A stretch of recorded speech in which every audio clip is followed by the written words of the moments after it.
दोस्तों, आज की ये वीडियो सिर्फ एक समाचार नहीं है, बल्कि एक ऐसा दृष्टिकोण है जो समाज की नींव को हिला सकता है। यह एक ऐसी परिचर्चा है जिसने शिक्षा जगत से लेकर सोशल मीडिया और समुदाय के हर तबके तक मनुष्यों को चिंतन करने पर विवश कर दिया है। जब राष्ट्र के विख्यात अध्यापक और लाखों नवयुवकों के पथ प्रदर्शक खान सर जैसे प्रभावशाली व्यक्तित्व बाबा साहेब अम्बेडकर के विषय में कुछ ऐसा कह देते हैं जिसकी कदाचित किसी ने प्रत्याशा नहीं की थी, तो स्वाभाविक है कि संपूर्ण देश में विमर्श तीव्र हो जाता है।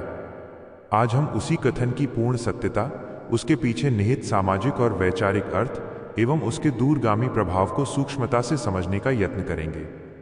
इसलिए इस चलचित्र को अंत तक अवश्य देखें, क्योंकि यह आपकी धारणा को एक नवीन मार्ग दिखा सकता है।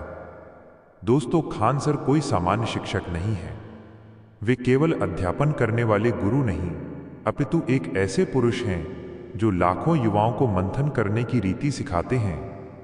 उनकी कीर्ति एक ऐसे आचार्य के रूप में है जो जटिल से जटिल प्रकरण को सरल वाणी में समझा देते हैं और समाज के ज्वलंत विषयों पर भी मुक्त भाव से अपनी सम्मति रखते हैं। उनके शिक्षण का ढंग ही नहीं, बल्कि उनका मंतव्य भी किशोरों को प्रभावित करता है। ऐसे में जब खान सर जैसे व्यक्ति किसी वृहद सामाजिक मुद्दे पर बोलते हैं, तो उसका प्रतिफल सिर्फ कक्षा तक परिसीमित नहीं रहता, बल्कि वो पूरे समाज में संवाद का विषय बन जाता है। यही कारण है कि जब उन्होंने B.R. अम्बेडकर को लेकर अपनी अभिव्यक्ति रखी, तो वो तत्काल प्रसारित हो गई और हर ओर उसी का विवेचन होने लगा। हाल ही में एक कक्षा के मध्य खान सर ने कहा कि यदि आज भारत एक प्रजातांत्रिक देश है और प्रत्येक नागरिक को अपने मत रखने की स्वतंत्रता है, तो इसका सर्वाधिक यश डॉक्टर भीमराव अंबेडकर को जाता है। उन्होंने ये भी कहा कि हमें अंबेडकर को मात्र विधान निर्माता के रूप में नहीं, बल्कि एक ऐसे मनीषी के रूप में देखना चाहिए जिन्होंने समाज को समता की दिशा दिखाई। दोस्तों, ये सिर्फ एक साधारण स्तुति नहीं थी, ये एक ऐसा वक्तव्य था जिसने जनमानस को सोचने पर विवश कर दिया, क्योंकि प्रायः अंबेडकर का नाम एक संकुचित क्षेत्र में ही चर्चा में आता है। लेकिन जब एक शिक्षक जो युवाओं के मध्य इतना विख्यात है, उन्हें पूरे समाज का नैतिक पथ प्रदर्शक बताता है, तो ये चेतना को बदलने वाली घटना बन जाती है।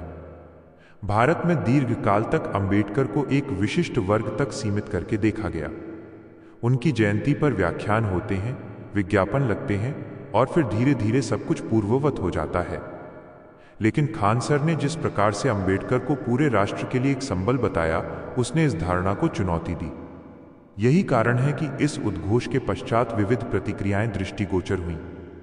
कुछ लोगों ने इसे सराहा और कहा कि यह एक सकारात्मक परिवर्तन का प्रारंभ है। वहीं कुछ लोग व्याकुल हो गए और उन्होंने प्रश्न उठाने आरंभ कर दिए। कई लोगों के हृदय में ये जिज्ञासा भी आई कि क्या खान सर अब केवल एक शिक्षक नहीं रहे, बल्कि वे किसी मतवाद को प्रोत्साहन दे रहे हैं। क्या ये बयान उनकी व्यक्तिगत मेधा है या फिर इसके पीछे कोई बड़ा सामाजिक संदेश गुप्त है? इन प्रश्नों का उत्तर भले ही स्पष्ट ना हो, लेकिन इतना निश्चित है कि इस वक्तव्य ने विमर्श का एक नया द्वार खोल दिया है। डॉक्टर अंबेडकर का जीवन केवल एक व्यक्ति की गाथा नहीं है, बल्कि वो एक प्रतिशोध और श्रम की कहानी है। उन्होंने समाज में व्याप्त पक्षपात के विरुद्ध स्वर बुलंद किया और न्याय के अधिकार की बात की। उन्होंने ये सुनिश्चित किया कि प्रत्येक मनुष्य को समान अवसर प्राप्त हो, चाहे वो किसी भी कुल या श्रेणी से आता हो। खान सर ने अपने कथन में इसी तथ्य को रेखांकित किया। उन्होंने कहा कि यदि हम वास्तव में अंबेडकर को समझना चाहते हैं, तो हमें उनके दर्शन को पढ़ना होगा, उन्हें अंगीकार करना होगा और समाज में क्रियान्वित करना होगा। दोस्तों, यही वो बात है जो इस कथन को विशिष्ट बनाती है, क्योंकि वर्तमान समय में लोग नाम तो स्मरण करते हैं, लेकिन उनके सिद्धांतों को समझने का प्रयास न्यून करते हैं। जब खान सर जैसे शिक्षक ये बात कहते हैं, तो इसका प्रभाव तरुणों पर प्रत्यक्ष पड़ता है। युवा पीढ़ी विचार करने लगती है कि अंततः अंबेडकर के सिद्धांत इतने मूल्यवान क्यों हैं। ये भी एक यथार्थ है कि हमारे समाज में आज भी कई ऐसी कुरीतियां विद्यमान हैं जिनके विषय में अंबेडकर ने दशकों पूर्व चेतावनी दी थी। सामाजिक विषमता, भेद और अवसरों का अभाव जैसे मुद्दे आज भी पूर्णतः समाप्त नहीं हुए हैं। ऐसे में जब कोई अध्यापक इन विषयों पर प्रखरता से बात करता है, तो यह समाज के लिए एक शुभ संकेत हो सकता है। सोशल मीडिया पर भी इस बयान को लेकर काफी द्वंद्व देखने को मिला। कुछ लोगों ने कहा कि यदि हम वास्तव में अंबेडकर को समझना चाहते हैं, तो हमें उनके दर्शन को पढ़ना होगा, उन्हें अंगीकार करना होगा और समाज में क्रियान्वित करना होगा। सोशल मीडिया पर भी इस बयान को लेकर काफी द्वंद्व देखने को मिला। कुछ लोगों ने कहा कि खान सर ने एक सत्य को सम्मुख रखा है, जबकि कुछ लोगों ने इसे कलह का विषय बना दिया।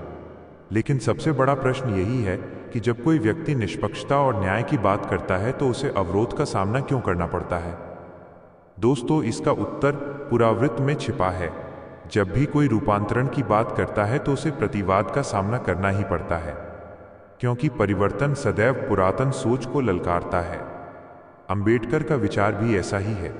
वह केवल एक संज्ञा नहीं, बल्कि एक चेतना है, एक ऐसी चेतना जो समाज में तुल्यता लाना चाहती है। खान सर ने अपने वक्तव्य के माध्यम से यही संदेश देने की चेष्टा की कि अंबेडकर को जानना और उनके आदर्शों को अपनाना आज भी उतना ही अनिवार्य है जितना पूर्व में था। बहुजन समाज की अनुक्रिया भी इस प्रकरण में काफी महत्वपूर्ण रही।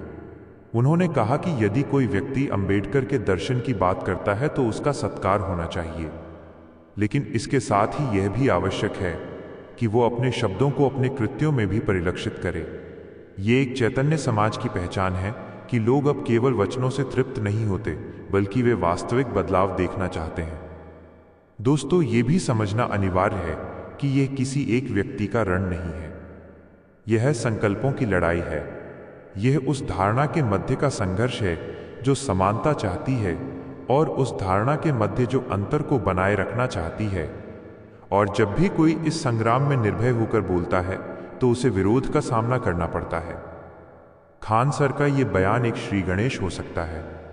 यह एक ऐसा अंकुर है जो आगे चलकर एक बड़े परिवर्तन का वृक्ष बन सकता है, लेकिन यह इस तथ्य पर आश्रित होगा कि लोग इसे कितनी गंभीरता से ग्रहण करते हैं। दोस्तों, आज आवश्यकता है कि हम किसी भी तथ्य को बिना विवेक के न मानें। यदि कोई अंबेडकर का नाम लेता है तो हमें यह देखना चाहिए कि वो उनके मंतव्यों को कितना समझता है और उन्हें अपने जीवन में कितना उतारता है, क्योंकि वास्तविक सुधार तभी आता है जब आदर्शों को आचरण में लाया जाता है। यह भी ध्यान रखना आवश्यक है कि आज खान सर हैं, कल कोई अन्य होगा। जो भी व्यक्ति समाज में निष्पक्षता और न्याय की बात करेगा उसे बाधाओं का सामना करना पड़ेगा, लेकिन यही पुरुषार्थ समाज को प्रगति की ओर ले जाता है। अंततः यही कहा जा सकता है कि अंबेडकर केवल एक नाम नहीं, बल्कि एक शाश्वत विचार है, और विचारों को कभी अवरुद्ध नहीं किया जा सकता। वे प्रसरित होते हैं, लोगों की बुद्धि बदलते हैं और समाज को नवीन राह प्रदान करते हैं।